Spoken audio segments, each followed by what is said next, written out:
parents, I'm going to be showing some methods today on subtracting mixed numbers. This is definitely a challenging skill for 4th grade, and I normally teach the students a few different ways and then they pick the one that works best for them. I like to tell them to have 2 strategies, a go-to strategy and a backup. That way if they're having trouble with their go-to strategy, they can learn another one. However, they're not expected to know every single strategy. So I'm going to go through a few different ways to subtract mixed numbers so you can see some examples. So I like to tell my students that they have 3 levels of subtracting mixed numbers. The first level, level 1, they don't really need a complicated strategy to do. This is one that they could already do already. For example, they know if they're doing 5 6/8 minus 2 1/8, they just subtract the whole numbers. 5 minus 2 equals 3. And then they can subtract the fraction. 6/8 minus 1/8 is 5/8. Similarly, this is another level 1 problem. If we have 4 2/3 minus 1 2/3, they know that 4 minus 1 is 3, and 2/3 minus 2/3 is 0/3, so we just leave the problem as 3. That's a level 1. The students have had no problem with this, and they don't really need a certain strategy to solve it other than using common sense and typical knowledge of subtracting fractions. Level 2 is a little more challenging, and that's when they're subtracting a mixed number from a whole number. So I've only really seen this in 4th grade with the half, but students have to know, I kind of teach it like this, they know 12 minus 3 is 9, and then they still have to subtract a half. So if they think if I go to 9 and count back 1/2, what would that be? Which of course we know is 8 1/2. Some students benefit from doing 3 1/2 plus what equals 12, and they'll know a half is there, which makes a whole. So they have to think 3 plus 1 plus what equals 12, and 8 would be that missing piece. Students tend to put, if they don't know this, to put 9 1/2 as the answer because they add on a half, but they have to learn to count back another half. So that's level 2. Still pretty simple, but has that extra step. They can also benefit from thinking of a number line and thinking what is 1/2 less than 9. Hopping to the left would be 8 1/2. Level 3 is where we get into different strategies. I've been giving students this paper to start teaching the strategies with 5 different examples. I do not expect them to need to know all 5 strategies. I just have found that students tend to really differ in how they like to solve these problems. So I want to give them a variety of options. I teach each one, then they only, as I said, need to learn 2. So I give them all of them, they kind of feel out which one they like, and then I just have them practice those strategies. So level 3 problems are problems such as 3 1/4 minus 1 2/4. The difficulty here is 3 minus 1 is 2, but 1/4 minus 2/4 is something that can't happen without going into negative numbers. So they're going to have to do some sort of regrouping. So a lot of the strategies involve what they already know about subtracting fractions. The first one is drawing pictures, and I'll explain why those stars are there in a minute. So I give students some directions, and they have a copy of this with examples in their math folder. If you want to draw a picture to solve the problem, then they can draw the larger fraction and then cross out the smaller fraction, just like they would with whole numbers. Draw the larger number, cross out the smaller number. So I'm going to start by drawing 3 1/4, so students know that is 3 wholes, and then you're going to need a 4th whole for the extras. They know that each square needs to be divided into 4 pieces because the denominator is 4. And while I'm doing this, I should mention in 4th grade, they only learn how to subtract mixed numbers when the denominators are the same. They don't have to worry about when they're different. That's 5th grade.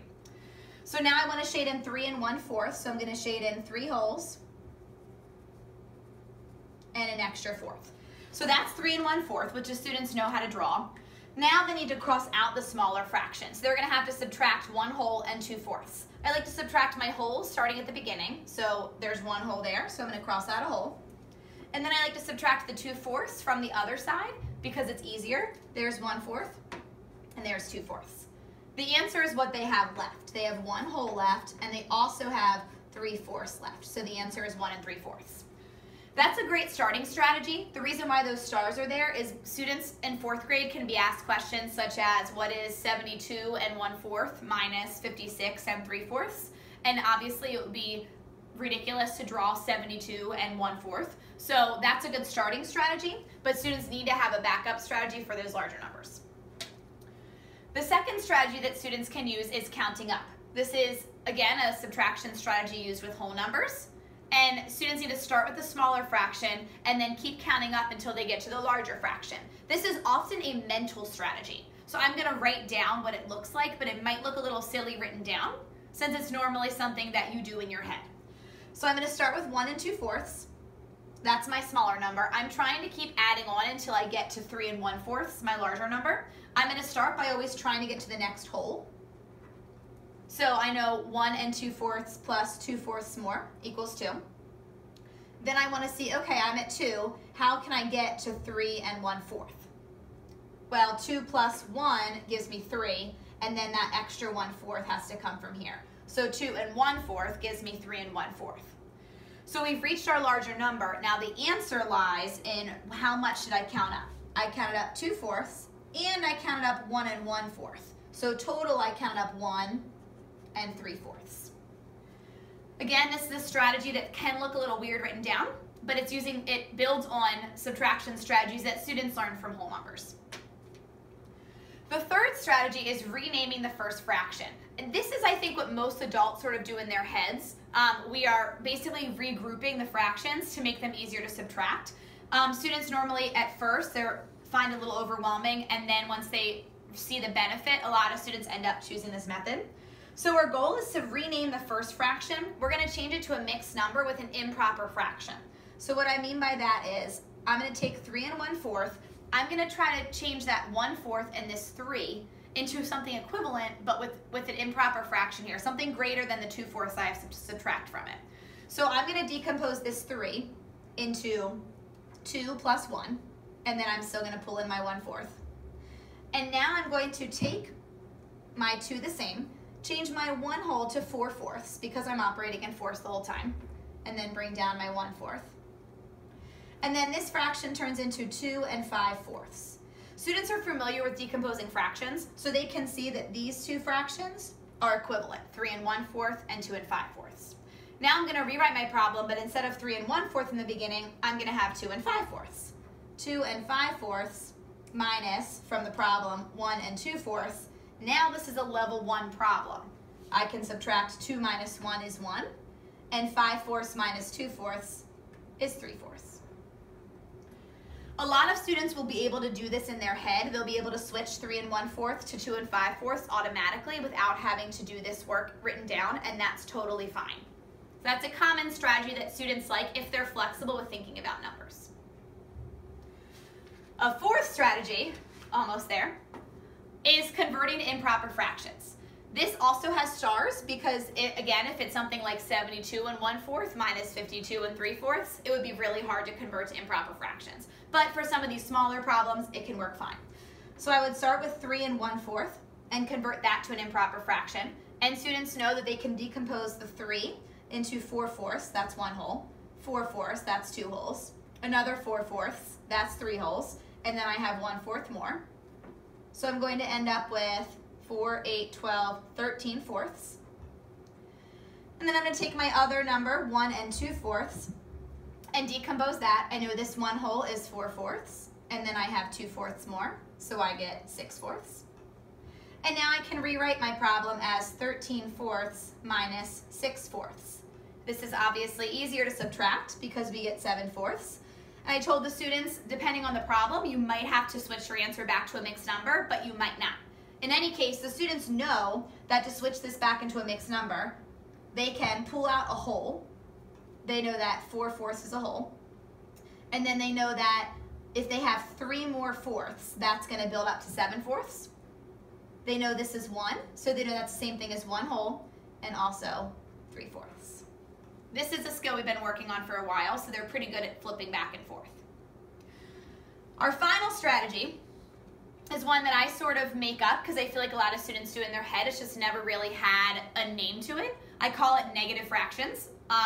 So I'm going to set up my problem, 3 1/4 minus 1 2/4. And the first thing you want to do is subtract the whole numbers, and you get 3 minus 1 is 2. And then I want to subtract the fractions. 1/4 minus 2/4 is going down to 1/4 minus 1/4 goes down to 0.